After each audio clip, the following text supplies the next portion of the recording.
I want to turn to talk about America's future. I mean, this show is dedicated to preserving, as I say so often, the extraordinary, unique identity of this country, this experiment in human liberty, that the greatest country that's ever been in terms of its commitment to the individual and human liberty.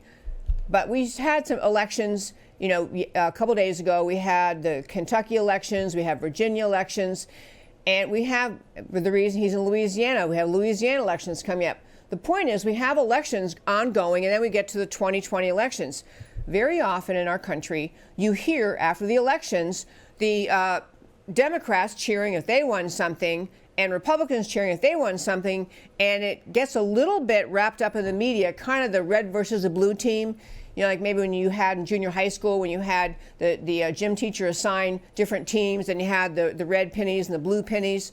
Well, the red state, blue state thing is a very common conversation, and it can be a little bit superficial in that it doesn't really designate or doesn't really delve into what those two colors or what those two political parties, or even bigger than political parties, what the ideology is behind those parties. And that's what I want to talk about today. I'm going to get to California because what I'm going to talk about now is carried out in California. And I want to talk a little bit about what it means to be the red state versus the blue state. It's not like being in football where, some fans are really happy because the Dallas Cowboys won, other people happy because the Minnesota Vikings won, or the whatever team you love. The point is, it's not a game, and it's not just a tug of war between two conflicting, equally noble and moral and virtuous entities. That's not what the races are. It's not the red state, blue state reality. I want to talk about what America was meant to be, and I touch on this subject many times in other contexts, but the idea of how unique America is really behind understanding why it's so important we cannot surrender to a blue state majority in this country. We shouldn't have any more states turning blue. We should be fighting against the states and the politicians in the states and cities that have turned blue, because their ideology, their mindset is simply inconsistent with the idea of America. So here's what I'll tell you about America to start with.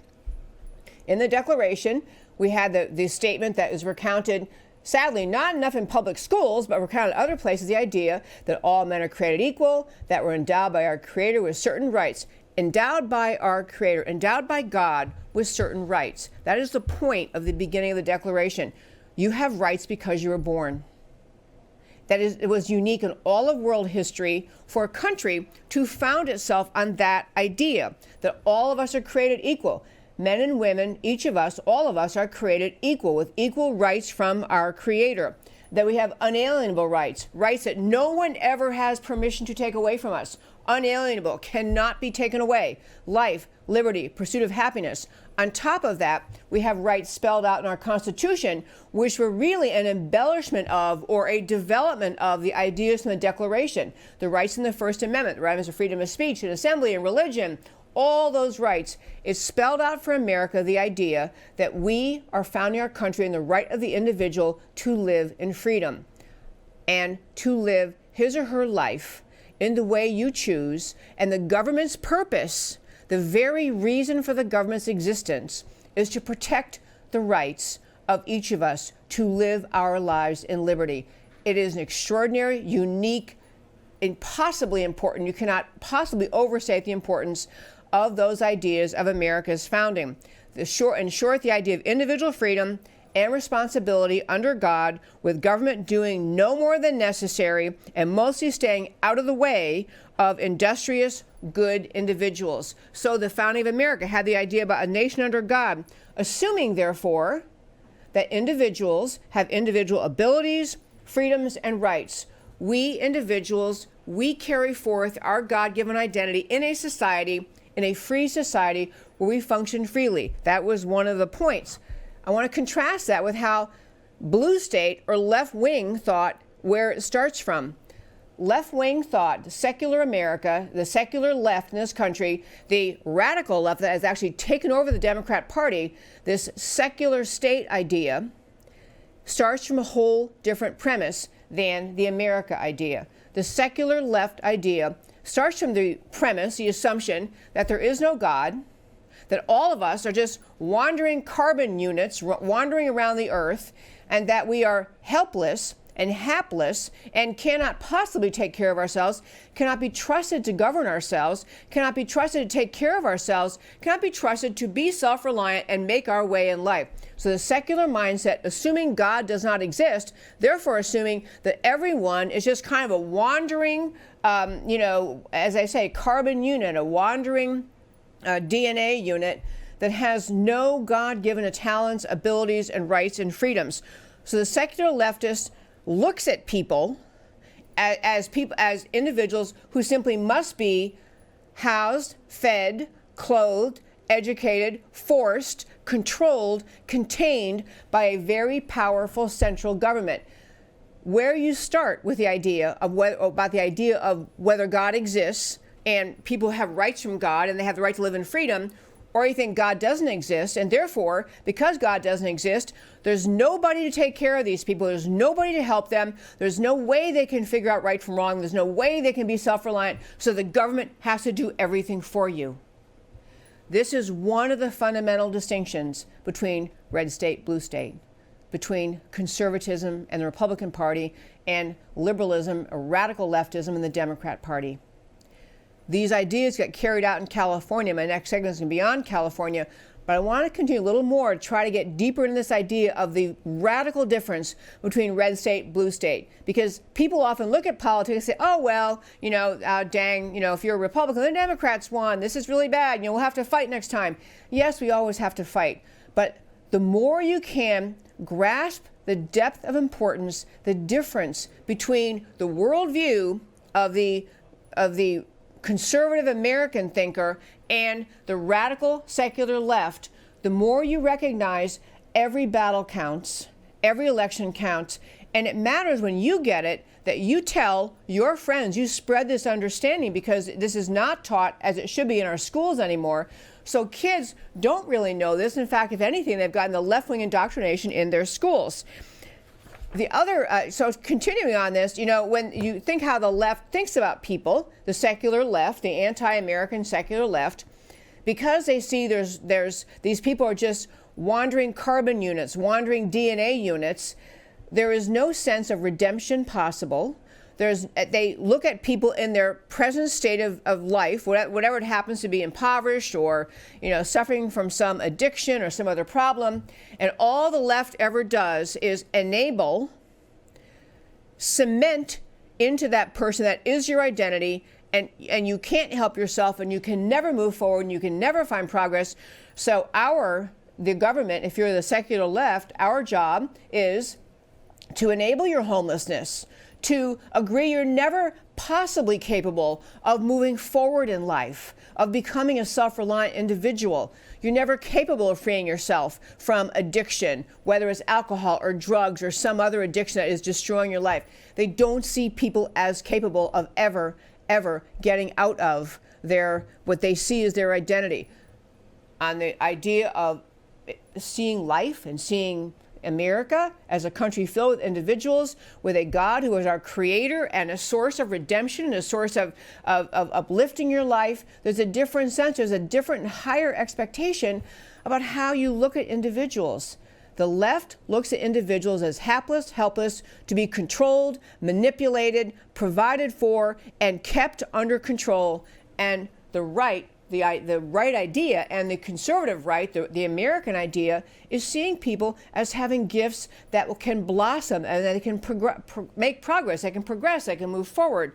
It is all entirely stems from how you start out thinking about people and life. America's founding assumed that each of us, and obviously I should say only once, obviously we're not talking about people who are physically or mentally incapable of self-sufficiency. We have always, as a loving and good society, taken care of individuals who truly are physically or mentally unable to care for themselves. But the vast majority of us have the ability to be self-sufficient. On the conservative side, the red state side, you find ways to encourage self-sufficiency, to inspire self-sufficiency, to encourage people to believe in themselves, to move forward with the notion that in our country, you are given opportunity to become self-sufficient. On the left, the more people are dependent on government, the more they rely on government for the basic human needs, the more the left can control those people. The more the left can cultivate a wide swath of Americans who live in dependence on government. In dependence on government. They depend on government. They can't function. And the more all the left does is provide more programs, more services, expanded provision of everything conceivable you could need, provided for you by the government, because they see you as completely helpless, unable to be self-sufficient. Back to the right. The right sees people as having a right to own property.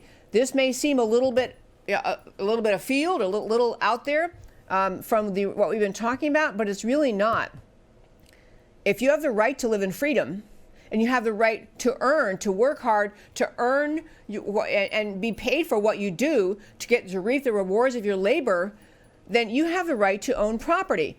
And in world history, the way people were kept down by other economies, other societies, was because they weren't allowed to own property. Just look at the life of slaves or the life of serfs. The whole ability of society to contain someone, to repress their ability to ever move forward, depended in part on concluding those people had no right to own property. On the left, the idea of respect for the idea of keeping the rewards of your labor is totally missing. It is gone. And the reason is because on the left, they don't see people as actually owning what they have earned. The left-wing worldview is the government, which is the ruling elite, own everything. They decide what you can have, how much you can have, whether how much of your hard-earned money should be taken away, whether you should be allowed to own property, how much property you can own, whether it should be taken away from you because they don't like how much property you have. The left's view is property belongs to the government. They will make the rules and decide how much you can have and not. The conservative view, the red state view, is that you have a right to personal property, which includes income that you earn from your labors. And so we have, I could go on and on, but one more example I'll give. When you have the red state view, you assume people have the right to protect themselves. That's why we have a Second Amendment, because people have a God-given right to protect their lives from others. The left-wing worldview is they'll decide what it is you have a right to in terms of protecting yourselves. They would rather be the ones to promise you, don't worry, we'll protect you.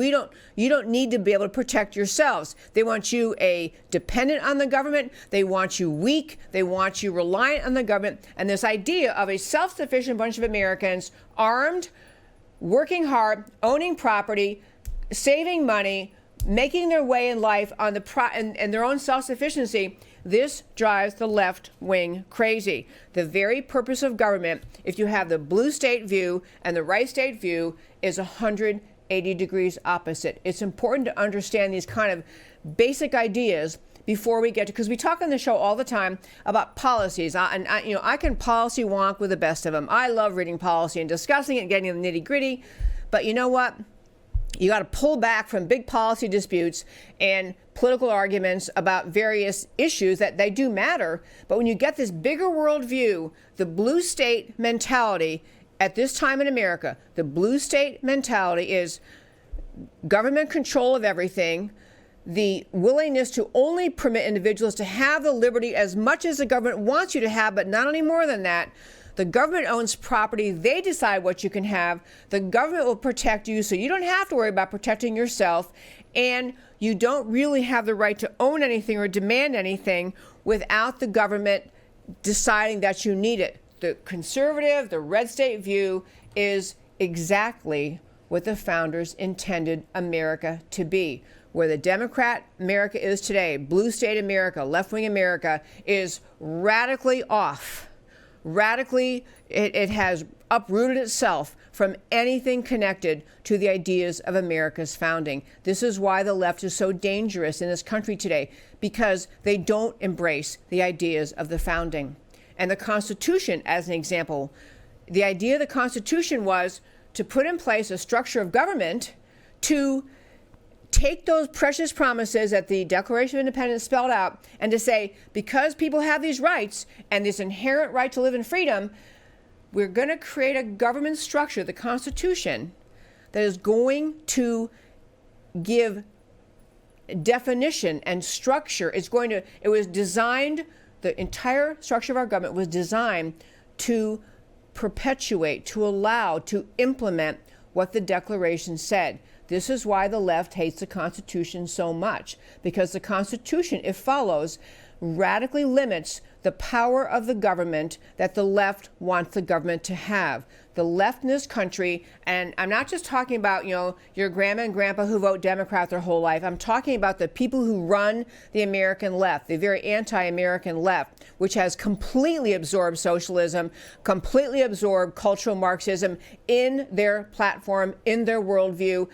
All of the rights the founders created are antithetical to what they want to do to America. It's that radical, it's that different, and you got to understand that going into everything we talk about. So last thing on the judiciary, when you have judges in our country who are appointed by conservatives, by the red state mentality, you appoint judges who actually follow the Constitution, because they see the Constitution as the outgrowth, the guarantor, the structure that protects individual liberty. Judges appointed mostly by Democrats, the blue state thinking judges, think the Constitution interferes with and is a bothersome annoyance in interfering with the power and determination of the American left to grow government to a radical control over our society. And the Constitution, if followed, limits what the left wants to do. This is why left-wing judges appointed by Obama and Clinton and other Democrats never want to follow the Constitution. I could go on and on about this, but I know this is a little bit esoteric or a little bit kind of, big world view, but to understand the blue state, red state thing is a red state's freedom, blue state is tyranny. Red state protects the rights of individuals to live in liberty. Blue state says, we will let you know exactly what liberty you can and cannot have. Those distinctions are being played out in California, in blue state California.